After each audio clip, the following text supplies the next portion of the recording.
hey yo, hey yo, hey yo, hey yo.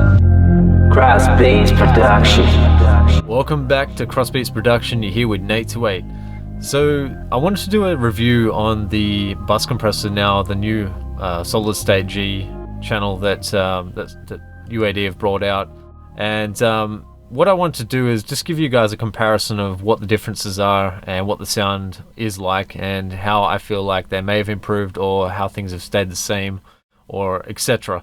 What I want to show you obviously is the progression first off, so you guys have an understanding of how this has gone. So basically UAD brought out this first one, which was the UAD 4K bus compressor. No mention of solid state logic on it at all, so I presume that at that stage they didn't have the license to make it an SSL bus compressor. So the next one up, which most people now probably haven't used this for a while, or I haven't seen many reviews on it anyway, but I know that this sound of this original one sounded quite good and I actually really liked it. And if you guys UAD are watching, can I have actually the license to this, because I'm sick of having to demo it. I actually own this one here, so anyway, nonetheless, so maybe you guys can give me the license for it if you catch up to my video.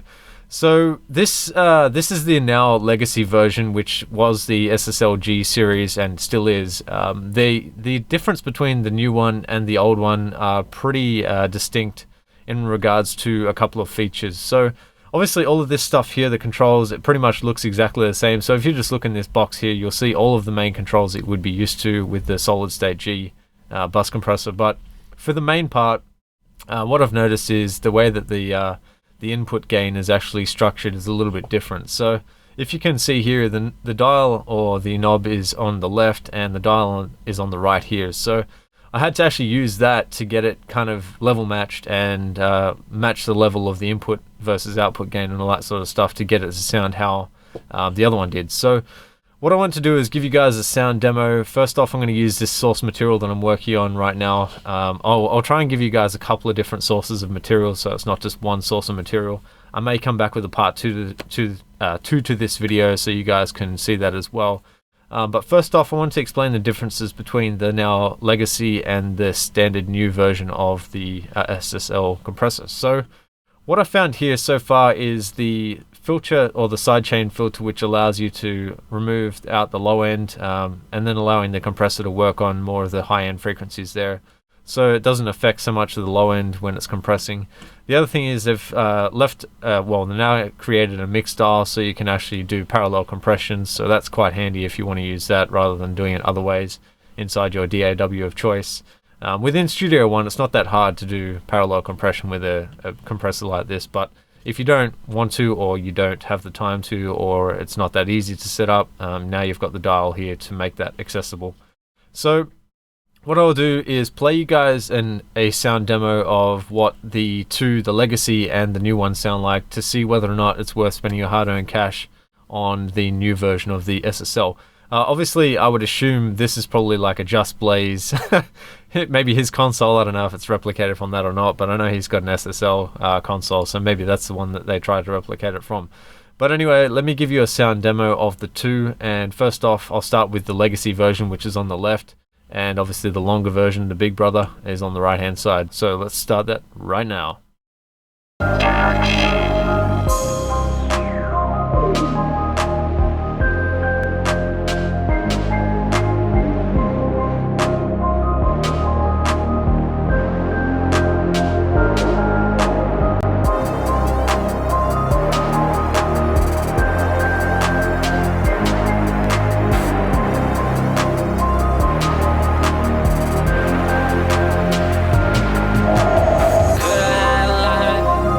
On the other side, only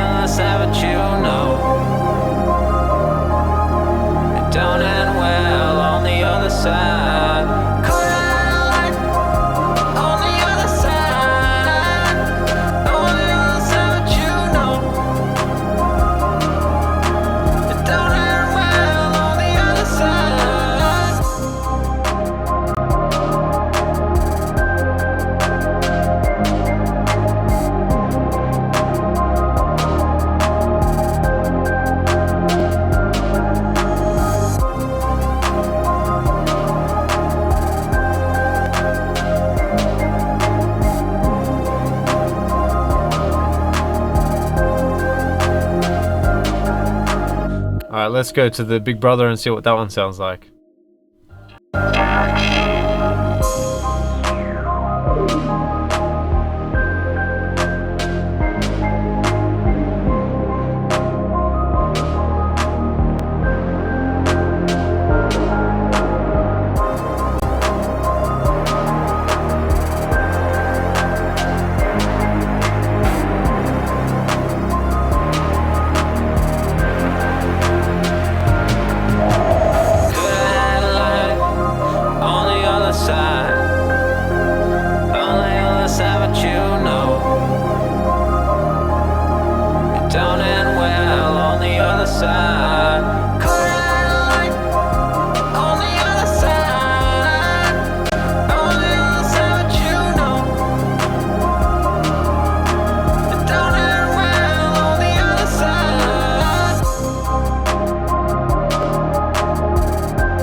Alright, so from my perspective, it's very negligible, the difference between the two.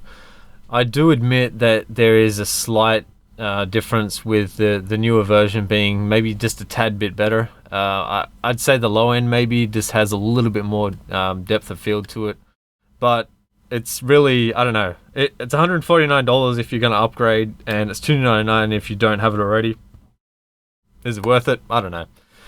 I would say that, you know, maybe that if the upgrade price was, I know it's half price obviously, but if the upgrade price was maybe even a little bit less than, or maybe 70% off or something like that, maybe it would definitely be worth it. But I guess you got to really pick if it's going to be something that you're wanting to invest your money in. If there's other bus compressors, maybe the Stevens Slate VC, whatever they have, I think it's VC something. They've got bus compressors. Obviously, there's other people that commented on this on my channel as well. They've made comments about, you know, different bus compressors and the price of the UAD and versus waves and things like that. By far, I think, you know, between the two, or maybe even if you're looking at a waves compressor, the waves one is good. It sounds good. This one sounds fantastic. I don't know whether or not they're better than the other or which one's better. That's up to you guys. Obviously, it's your projects and your mix or your stuff you're listening to. But I thought I'd just give you guys a quick audio demo. So this is going to be a part 1 to this video. I'll probably bring out another part 2 comparing other bus compressors to these as an option, so you guys have an idea. But once again, you know, like as I said, it's a new version. It does have some, you know, character to it. It does have ability to do sidechain filtering. So I might just quickly show you guys a demo with the sidechain filtering on, so you guys can hear what that sounds like and how it affects the mix. Also, I'll show you guys with some mix on it. So let me just go through that now, and I'll play that to you right now.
Yeah, you know what? I actually really like the way that that sounded, and I like the way that the compression was affecting more of the higher end frequencies.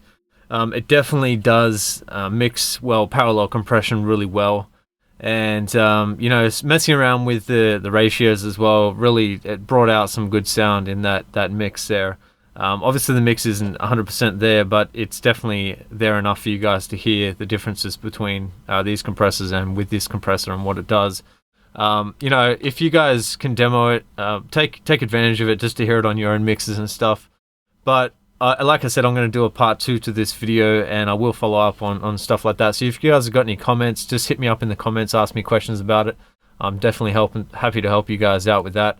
But otherwise, yeah, I mean, it's a really good compressor. I would definitely say it has improved since the last one came out. There are definitely improvements on it.